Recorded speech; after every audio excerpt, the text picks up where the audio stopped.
IndiGo యాజమాన్యం పైన ఇప్పుడు కేంద్రం సీరియస్ అయింది.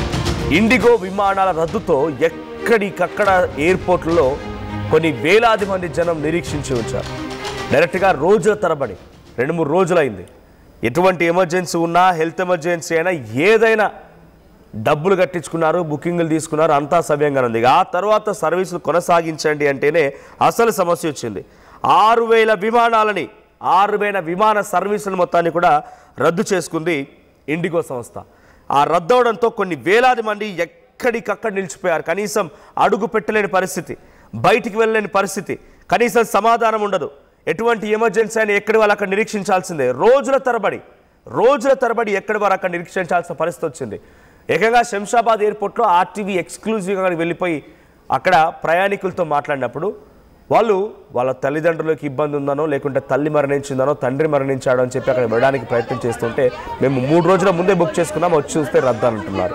మేము హెల్త్ ఎమర్జెన్సీ కోసం వెళ్తున్నాం.